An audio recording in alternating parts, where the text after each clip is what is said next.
faut bien reconnaître qu'on est tous blessés au plus profond de nous-mêmes dans notre relation à l'autre. Et de ce fait, quoi qu'on en dise, quand on rentre en interaction avec une personne, il y a toujours au fond de nous-mêmes une espèce de méfiance ou de peur d'être blessé. Et de ce fait, on va mettre en place une certaine protection qui crée en nous de la tension.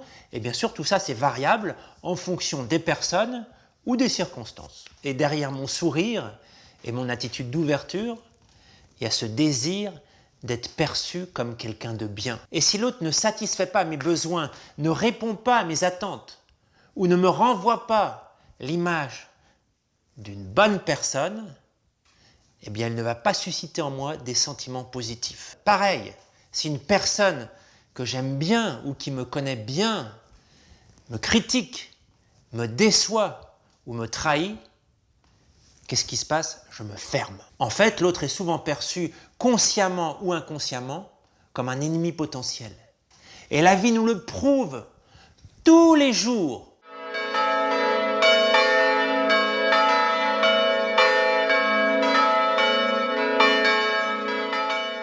Ce que je vous propose, c'est de changer de niveau, de regarder l'autre comme un don de Dieu.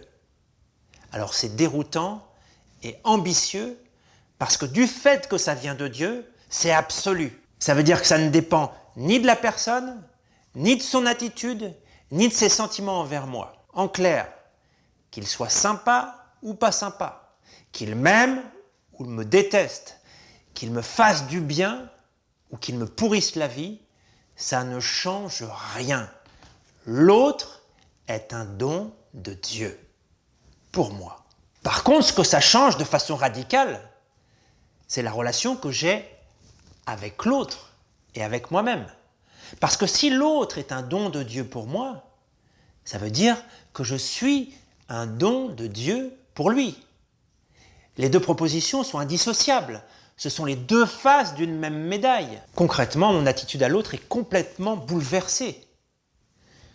Plus de rancune, plus de jalousie, plus de haine, plus d'indifférence. On quitte son rôle de victime ou de bourreau pour rentrer dans le monde de l'amour avec un grand A. Ouverture du cœur, écoute, curiosité, bienveillance, délicatesse, respect, douceur, patience, inclinaison au don de soi, à la disponibilité, à la gratuité. Alors je vous vois venir, comment on fait quand c'est difficile, quand l'autre est mon ennemi, ou l'autre me veut vraiment du mal, ou qu'il y a quelqu'un que je ne peux pas saquer. Là, ça devient très compliqué. Et là, c'est important de se poser la question et de demander à Dieu de vous donner la réponse en cette circonstance particulière, en quoi l'autre est un don de Dieu pour moi.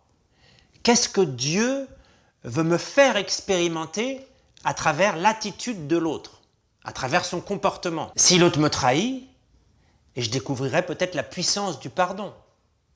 Si l'autre m'énerve, ça sera la patience, la douceur. S'il dépasse les limites, j'apprendrai peut-être à poser un cadre, à m'affirmer. S'il me fait une demande, ça sera peut-être la générosité. Ou alors le fait de dire non. Et puis si c'est un inconnu, il m'est peut-être demandé de plonger dans la confiance. Alors voir les choses de cette manière-là, c'est aussi un don de Dieu qu'il faut désirer, demander et expérimenter. Alors quand on rentre dans ce processus, on découvre qu'est-ce que c'est que la paix profonde et qu'est-ce que c'est que d'aimer les autres. Et bien sûr, c'est un chemin qui est long, qui demande de la persévérance, de ne pas se décourager, parce qu'on ne va pas y arriver du premier coup.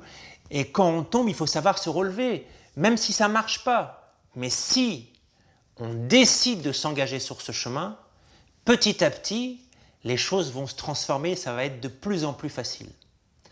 Alors sur cette route absolument merveilleuse, je vous souhaite bon courage, j'ai confiance en vous et que Dieu vous bénisse.